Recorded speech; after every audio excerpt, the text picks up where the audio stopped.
जय गुरुदेव। अनंत कोटि ब्रह्मांड नायक सदगुरु भगवान के श्री चरणों में कोटि कोटि वंदन, कोटि कोटि प्रणाम। सभी को हर हर महादेव, शंभो शंकर, जय बाबा की। आज सावन का महीना लगभग 20 दिन के आसपास होने को है और आशा है सभी के पावन पवित्र महीना साधना में और ज्ञान में, भक्ति में बीत रहा है। सभी को आशीर्वाद है। और आज कुछ विशेष कहना तो नहीं था, कुछ बातें आप थोड़ी ज़रूरी थी, वही बात आपको बतानी थी। कि सबसे पहले ये समझें कि आज के 2-3 दिन बाद में जब पंचमी तिथि आती है, नाग पंचमी, पूरे साल की सर्वोत्तम तिथि है भगवान शेषनाग जी की पूजा, भगवान वासुकी की पूजा के लिए। तो इसको आप बिल्कुल नहीं चुकाओगे। बहुत शानदार, जितना उच्चतम है, जितना सर्वोत्तम है, वो पूजा उनकी करनी है आपको। घर पे जो शेषनाग जी स्थापित किए उनकी करनी है। और भगवान शिव के गले में जो वासुकी भगवान है उनकी भी विशेष पूजा करनी है। विशेष पूजा में ये समझें कि अगर घर पे आपके शिवलिंग है तो आपको भगवान वासुकी के लिए, देखो पहले पूजा क्या है कि भगवान को नहलाना धुलाना, उनके पंचामृत से स्नान कराना, पुष्प से नाग केसर आपको कहीं मिले, पंसारे के नाग केसर, तो वो कहीं से लेके आनी है। उसके दाने दाने होते हैं, ऐसे उसका चूरा बना के, पाउडर बना के, और वो चंदन के साथ मिक्स करना है आपको, चंदन पाउडर के साथ, और भगवान की शरीर पे लगाना है, उसको लेप करना है। भगवान वासुकी, भगवान शेषनाग जी की पूजा आप करते हो वहाँ पर, तो उनको लेप करना है। और उनके पूजन पाठ में आपको दूध चढ़ाना है, उनके भोजन के लिए फल फ्रूट चढ़ाना है, पुष्प रखने हैं। जितना भगवान शिव की पूजा करते हैं वैसे ही नाग देवता की पूजा करनी है। ये जीवन के मैं क्या कहूँ कि इनकी छोटी महिमा तो मैं कह नहीं सकता, कि इसलिए मैंने पहले ही कहा था कि लोगों ने बहुत चीज़ें विसरा दी है। नागों की पूजा पहले से थी और बहुत चरम पे थी, और हमारे सबसे निकटतम भगवान, और क्योंकि ना कहते हैं ना कि भगवान और भक्त के बीच में जो बीच का संबंध है वो इनका है। और कैसी कैसी महिमा है भगवान वासुकी की, तो आप शेषनाग जी कैसे हैं कि भगवान विष्णु की सैया है उनकी। और अभी भी दुनिया मानती है, जानती है, ये ज्ञान कहता है, ये शास्त्र कहते हैं कि इन्होंने ही धरती के भार को सहन किया है और बहन कर रहे हैं। भगवान वासुकी की कृपा से तो आप पूछो नहीं, कितनी विचित्र बात है कि हमारे पास अन्न धन लक्ष्मी जितने भी नवरत्न हैं समुद्र मंथन से आए। कभी आपने गौर किया कि भगवान वासुकी की उपकार की वजह से निस्वार्थ इन्होंने, भगवान शिव ने क्या किया? भगवान शिव ने तो विष पिया, अमृत देवताओं ने पिया, भगवान वासुकी ने पीड़ा सहन की। एक पत्थर पर जब भगवान वासुकी को पूंछ के भाग को और उनके मुख के भाग को दोनों दिशाओं में खींचा जाता है तो कितनी पीड़ा होती है। वो पीड़ा इन्होंने सहन की और बदले में कुछ नहीं मांगा, सिर्फ। तो भगवान शिव के जो भक्त हैं, कितने परम भक्त, इसलिए उन्होंने, भगवान शिव ने गले में ठहरा रखा, उनको गले में रखा है, हार बनाया उनको। ऐसा अनुमोदन करके, ऐसी बातें करके आपको पूजा करनी होती है कि प्रभु आप कितने निस्वार्थ कि बस जगत को क्या दिया है। देवताओं ने वापस उनसे पूछा कि आपको कोई पीड़ा है, कि आपको कोई अमृत की आवश्यकता है? नहीं किया। इसलिए ऐसे दयालु जो निस्वार्थ भक्त होते हैं ना, जिनकी जगत के प्रति अच्छी कामना होती है, जगत कामना के लिए तो उन्होंने ये किया, और जगत कामना के लिए उन्होंने अपनी पीड़ा, शरीर पर पीड़ा सहन की, इसलिए वो भगवान शिव के प्रिय है। तो ऐसा भाव रख कर, और उन जब भी उनकी नागों की पूजा करो तो ये भाव भी साथ में रखना है कि हे प्रभु, ये शब्द है अनुमोदन करने के लिए, हे प्रभु, माता कद्रु और कश्यप ऋषि के परम वीर संतानों को, परम महान संतानों को, परम जगत के कल्याण के लिए संतानों को बहुत बहुत बात की कामना करता हूँ। मैं बहुत बहुत उनको नमन करता हूँ। ऐसे ऋषि जो कश्यप ऋषि उनके संतान हैं, ऐसे जिन्होंने ऐसे ऐसे वीर संतानों को जन्म दिया। और माता कद्रु को नमन है कि जैसे जैसे उन्होंने ऐसे वीरों को अपना दूध पान करके जगत कल्याण के लिए उनकी उत्पत्ति की। मैं उन माता और पिता को प्रणाम करता हूँ जिनकी आप संतानें हो। ऐसे भाव अनुमोदन करने, उनको उनको प्रसन्न करना है बस। देखो, जो साधना आपकी चल रही है, बहुत अलग से बताऊंगा तो समझ नहीं आएगा। अपने हम जो कर रहे हैं कल्याण के लिए, वो सारी चीज़ें शिव से जुड़ी है। बाहर का दृश्य अलग है जो जगत को देखते हो, जगत के अंदर कुछ अलग है। जैसे हमारे शरीर के बाहरी हिस्सा कुछ अलग है। भगवान शिव क्या है, वो शिवलिंग को मैंने बता रखा है। उनमें जो नाग की कुंडली है, वो भी नागों के अधीन ही है, इसलिए नाग का प्रारूप कहा। भगवान वासुकी की कृपा से और शेष नाग की कृपा से क्या होगा कि कुंडली का जागरण जो होता है इंसान की, या जो शक्ति उत्पन्न होती है, उनको कहते हैं विकार रहित। वो विकार रहित कर देंगे उनको। वो कैसे शिवलिंग जैसे एक नाग के पहरे में सुरक्षित है, वैसे ही आपके जीवन को सुरक्षित कर दे। आपके चारों ओर लपेटा लेकर वो आपको जीवन को सुरक्षित कर देंगे, भय मुक्त कर देंगे, आपको बलशाली बना देंगे। नागों में बल जितना होता है उनमें बल नहीं है, किसी में संसार में बल नहीं। कभी महाभारत देखा कि भगवान वासुकी ने भीम को आशीर्वाद दिया, और आशीर्वाद देते ही उनका बल कितना विराट हो गया। तो वैसे ही, और भगवान वासुकी तो साक्षात जो नागलोक के अधिपति हैं, नागलोक है हमारे पृथ्वी तल के बहुत पास है, बहुत नज़दीक है, मनुष्य के बहुत पास है। उनकी पूजा करने से मनुष्य को बहुत पुण्य प्राप्त होता है। वो सारी 14 रत्न हैं। लक्ष्मी माता की कृपा भी नागों से होती। कभी अनुभव किया कि अगर धरती में गड़ा धन मिले भी, वहाँ भी नाग पास में मिलेगा आपको। तो जीवन को ये सुरक्षित कर लेंगे जब इनकी कृपा होती है इंसान पर। तो आप मानोगे नहीं, कहीं कहीं से, और कितने विचित्रता बात है, किसी जग जिन्होंने ऐसे ऐसे दिनों में और ऐसे विशेष दिनों में भगवान की पूजा विशेष कर लेना, उसके क्या फ़ायदा होता है कि वो देने के लिए तत्पर रहते हैं, और हम उसी वक्त हाथ फैलाते हैं और हमें सब मिल जाता है। और भगवान वासुकी की सेवा से, नागों की सेवा से आपको ये भी पुण्य मिलता है कि आपके जीवन में कभी राहु केतु शनि का दोष नहीं लगता जीवन भर। और काल सर्प दोष तुरंत ही मुक्त हो जाता है। इंसान इस दिन पूजा करेगा तो निश्चित ही वो मुक्त हो जाएगा, कभी उसको पीड़ा नहीं होगी कभी।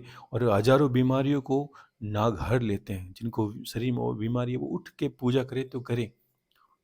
ऐसा करना है किसी तरह, दिन को छोड़ना नहीं। देखो, मान लो कि कोई कारणवश नहीं कर पाया, लेकिन नहीं कर पाया तो उसको अफसोस ही रहेगा, क्योंकि दिन तो निकल गए। आप नहीं करते, कोई गाड़ी जाती है, चले गए तो चले गए, नहीं तो कोई बात नहीं। अब फिर 1 वर्ष के लिए भी इंतज़ार करो आप।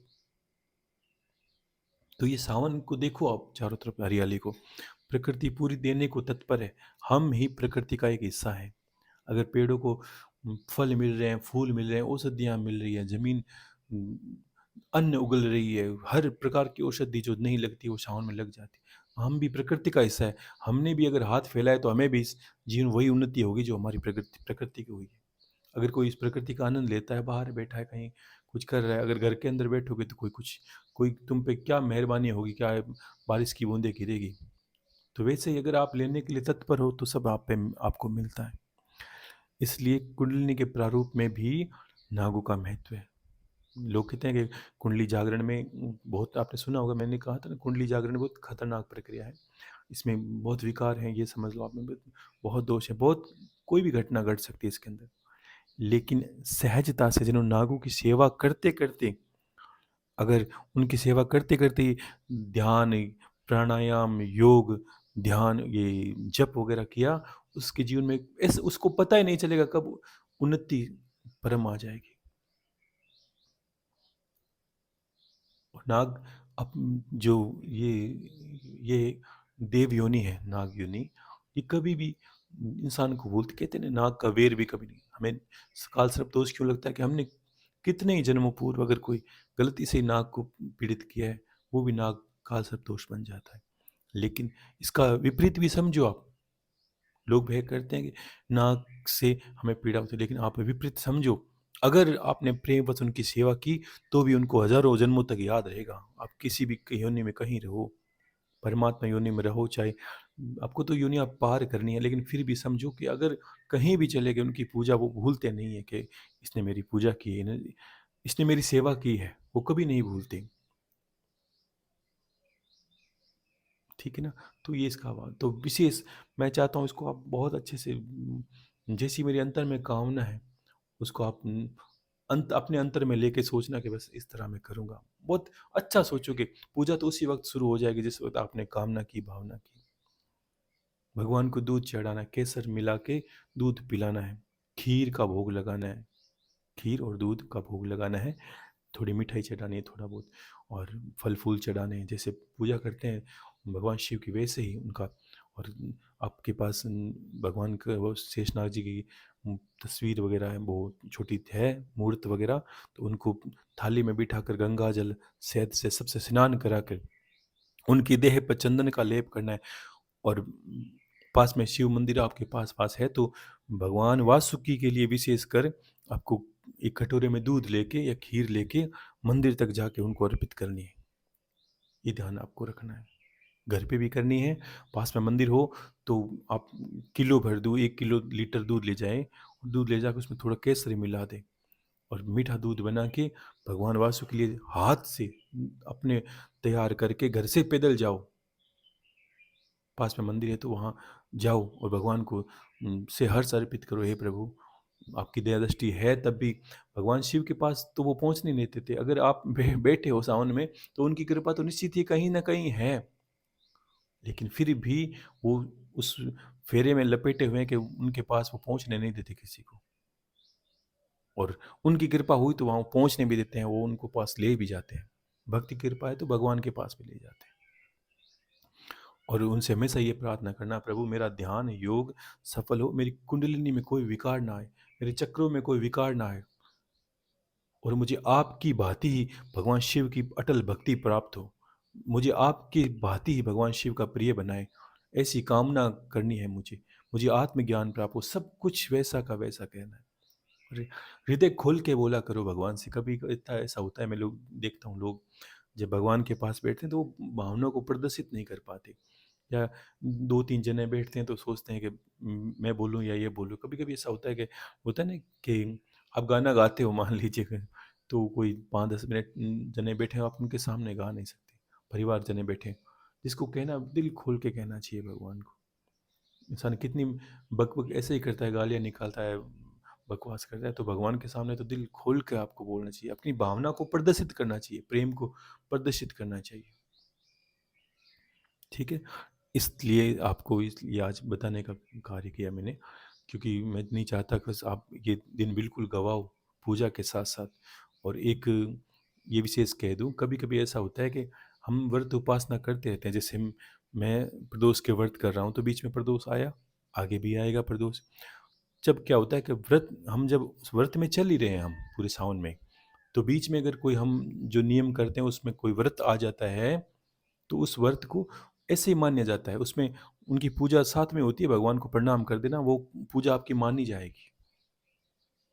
बात समझी? जैसे मैं कोई अनुष्ठान कर रहा हूँ, तो प्रदोष का व्रत आया, तो मैंने भगवान शिव को हम जैसे पूजा कर रहे हैं वैसे किए। उस दिन अलग नहीं कि मैंने वो भोग लगाया, वो चढ़ाया। वो तो आपका मान्य हो जाएगा, आपको अलग से कुछ नहीं करने की ज़रूरत पड़ेगी, ठीक है?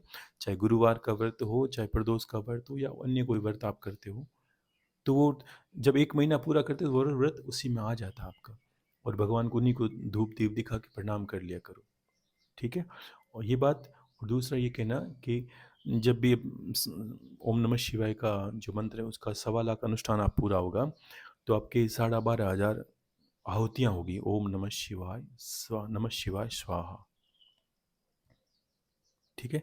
अब ये जो आहुतियाँ होगी, अब ये एक साथ आप करोगे समय लगेगा तो आप ये भी कर सकते हैं अपनी सहूलियत से, समझा रहा हूँ, समझ लें, मैं प्रश्न बीच में देख नहीं पाऊँगा। अपनी सहूलियत से कह रहा हूँ कि मान लीजिए कल से या परसों से या पंचमी तिथि से आप जप करने के बाद रोज़ सुबह से लेकर शाम के बीच में, अगर सुबह गायत्री मंत्र का 24,000 का करते हो तो उसका दशांश कितना हो गया? 24 माला हो गई। तो 24 माला हो गई तो वो आप 24 इस तरह एक साथ नहीं करोगे, तो इस तरह कर सकते हो कि रोज़ 2-3 माला का हवन करते-करते इस तरह बना लो अपनी समय सीमा कि आपका 14 के दिन पूर्णिमा से 1 दिन पूर्ण या पूर्णिमा से पूर्णिमा तक आपका हवन पूर्ण हो, रक्षाबंधन से पहले आपका हवन पूर्ण हो जाए। पूर्णिमा को रक्षाबंधन है, माताएँ-बहनें इधर-उधर जाती हैं। तो उससे पहले 14 को आपका अनुष्ठान पूरा हो जाएगा पूर्णिमा से। जब आपके उस दिन पूरे हो जाएंगे, और पूर्णिमा के दिन आप अगर जब हवन आदि करके आप भोजन भी करें तो कोई दोष नहीं इसमें, ठीक है। और इसलिए आपको 14 ऐसी सारणी बनानी है कि आप 14 तक 2-2 माला सुबह गायत्री मंत्र के हवन करोगे तो आपका 24,000 का 10 दिन में आपका 10 माला हो जाएगी, 24 माला संपन्न, ठीक है। और ओम नमः शिवाय का करते हो तो आपको 1100 आहुतियाँ, ज़्यादा समय नहीं लगता। ओम नमः शिवाय छोटा मंत्र है तो आप आधा पौन घंटा में 11 आहुति दे दोगे तो उसके हिसाब से 12,500 आप निर्णय देख लेना। एक साथ करने की ज़रूरत नहीं, ताकि आपका जप के साथ साथ हवन भी पूर्ण होता रहे। आपको एक साथ करने की उसमें आवश्यकता नहीं, उससे और अच्छा होगा। और जैसे दिन बढ़ते ना, कभी होता है ऐसा होता है लंबा अनुष्ठान होने से कि बीच में हमें लगता है, देखो समय का प्रभाव आपने अनुभव किया होगा कि बीच बीच जैसे अमावस आती आई अभी 2-3 दिन पहले, 1-2 दिन पहले, तो क्या हुआ कि आपका बीच बीच में मन डोलने लगता है। जैसे पूर्णिमा से होता है ना, वापस शुक्ल पक्ष बहुत प्रबल होता है इसमें। जैसे चंद्रमा बढ़ता है वैसे आपका ज्ञान का प्रकाश बढ़ता है, वैसे वैसे आप प्रकृति के साथ जुड़े हो, खुद ही प्रकृति, आपका प्रकृति का खुद एक हिस्सा हो, तो वैसे वैसे आपके और ज़्यादा अनुभव बढ़ेंगे। ध्यान रखना, आप पूर्णिमा तक अनुभव बढ़ेंगे आपके बहुत ज़्यादा, और आपको शरीर में बहुत चीज़ें, ये चीज़ें सारी आपके परम है, परम का स्वरूप समझते हो कि आपको सब कुछ अच्छा मिलने वाला है। बिल्कुल एक ज्ञान की शिखरतम जो सीमा है वहाँ तक पहुँचने के मार्ग हैं ये। और चाहता हूँ सबको मिले, ईश्वर की कृपा से, महादेव सब पे कृपा करें, यही मुझे कहना है। और ज़्यादा मैं कहूँगा नहीं, समय नहीं है मेरे पास इतना, ठीक है। तो विशेषकर वासुकी भगवान की पूजा के लिए आपको ये बात कही। तो खुश रहिए, हर हर महादेव, शंभो शंकर। भक्ति करें और बड़े प्रेम से दिन बिताएं। आपको भगवान ने मौका दिया है, आप, आपके पास कोई बंधन नहीं है, आप कर सकते हो, करते हो, ठीक है। खुश रहिए, हर हर महादेव, शंभो शंकर। जय बाबा की।